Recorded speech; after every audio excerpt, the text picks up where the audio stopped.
Today we are going to start socialism and mixed economy. Socialism. It is an economic system in which major economic decisions, what to produce, how to produce and for whom to produce, are taken by government, keeping in view the collective interest of the society as a whole.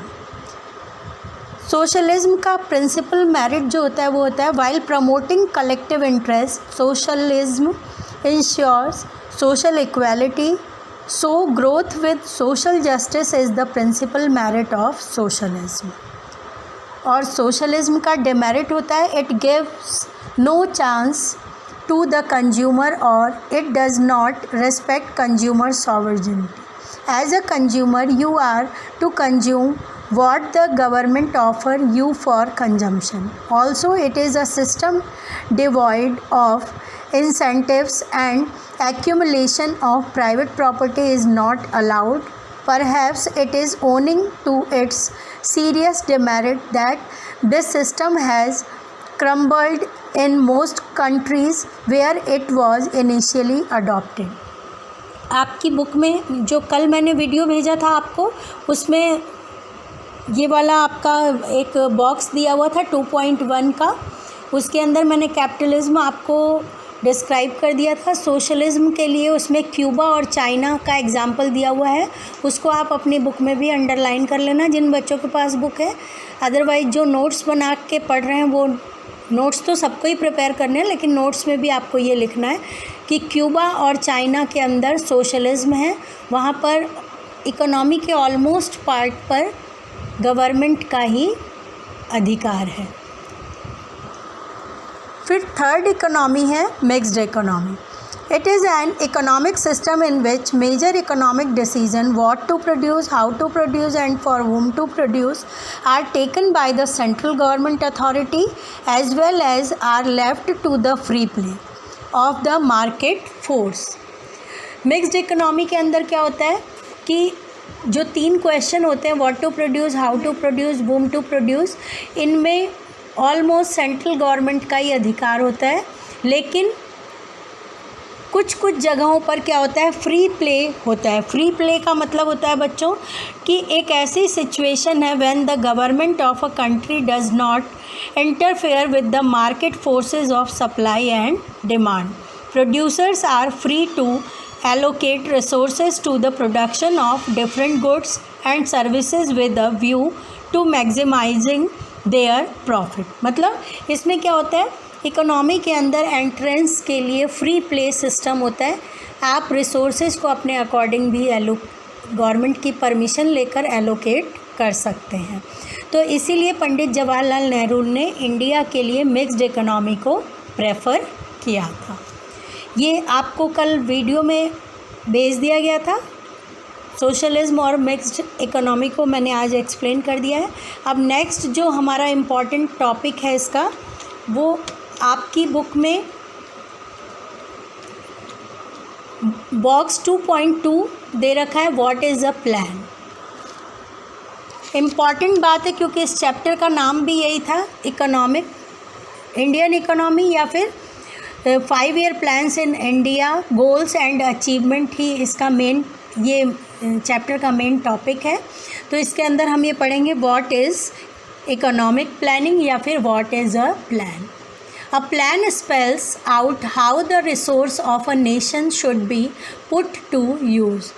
योजना जो होती है या plan जो होता है वो हमें ये बताता है कि किसी भी कंट्री के अंदर जो रिसोर्सेज हैं उन्हें हम कैसे यूटिलाइज़ करेंगे, या फिर अनदर वर्ड में हम कहें तो economic planning is a process under which a central authority like planning commission in India, अगर इंडिया के रेफरेंस में करें, defines a set of target to be achieved with a specified period of time keeping in view the needs and means of country.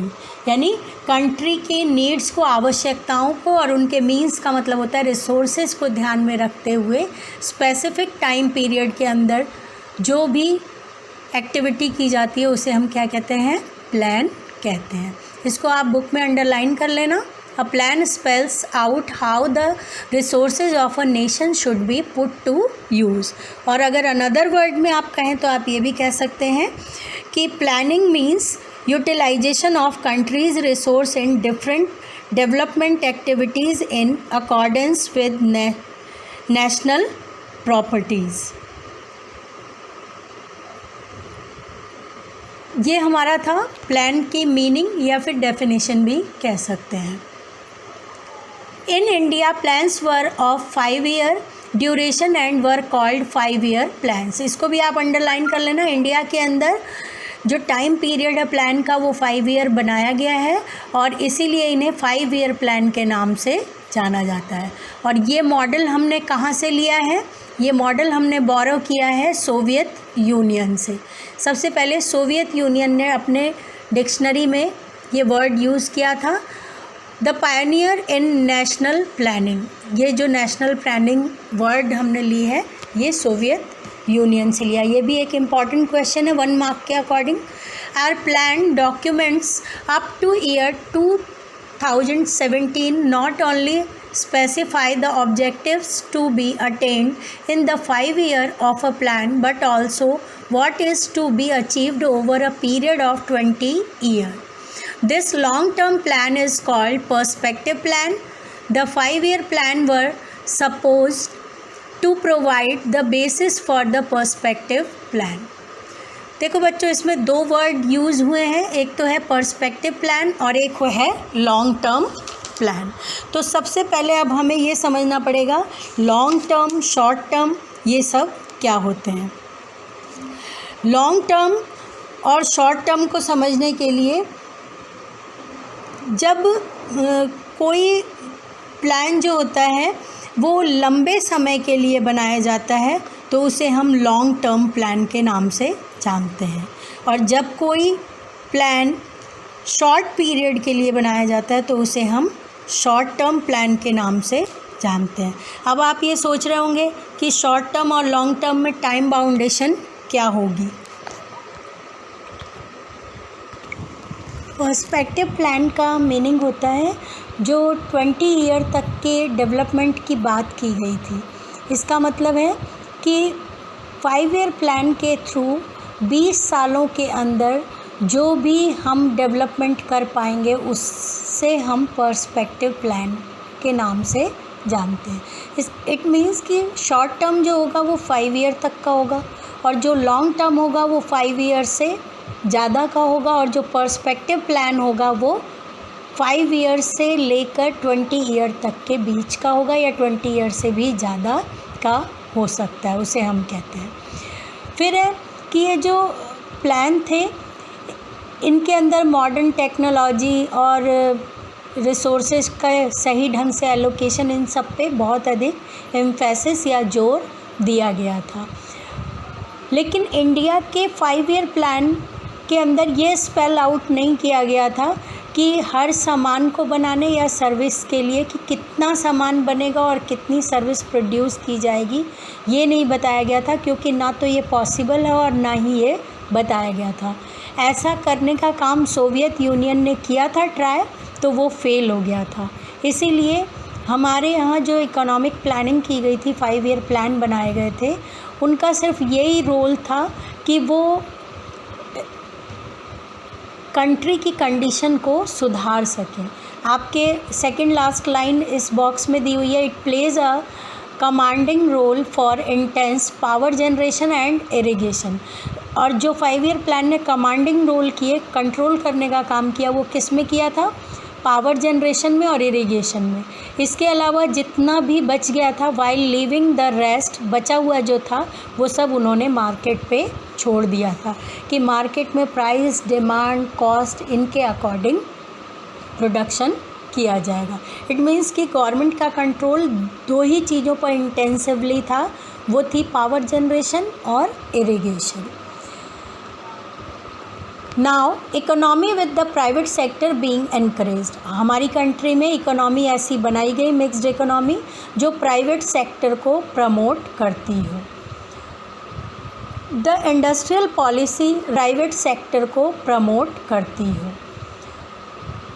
The industrial policy resolution of 1948 and the directive principle of the Indian constitution. नीति निर्देशक तत्वों का नाम सुना है आपने, उन्हें English में डायरेक्टिव प्रिंसिपल्स कहा जाता है।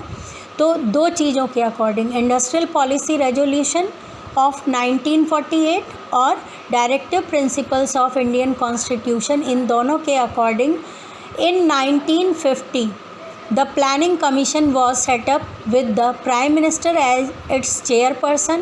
The era of 5-year plans had begun. और 5-year प्लान बनाने के लिए प्लानिंग कमीशन बनाया गया था और जिसका चेयरपर्सन या हेड जो होगा वो कौन होगा, प्राइम मिनिस्टर होगा।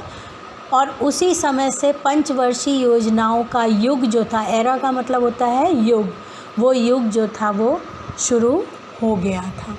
अब बच्चों एक इम्पॉर्टेंट बात है, वो आप नोट लिख लेना कि प्लानिंग कमीशन जो बनाया गया था, सेटअप किया गया था 1950 में, उसको इन फरवरी 2015 इट हैज़ बीन रिचैरिस्ड या फिर renamed as policy commission. The role of the policy commission to evolve policies to accelerate the pace of growth and development in the country. मतलब काम वही है, सिर्फ नाम चेंज कर दिया गया है। पहले प्लानिंग कमीशन नाम था, 2015 फरवरी में इसका नाम चेंज करके या रीनेम्ड किया गया इसको, और उसको रीनेम्ड करके क्या कर दिया गया, पॉलिसी कमीशन कर दिया गया है। That's all for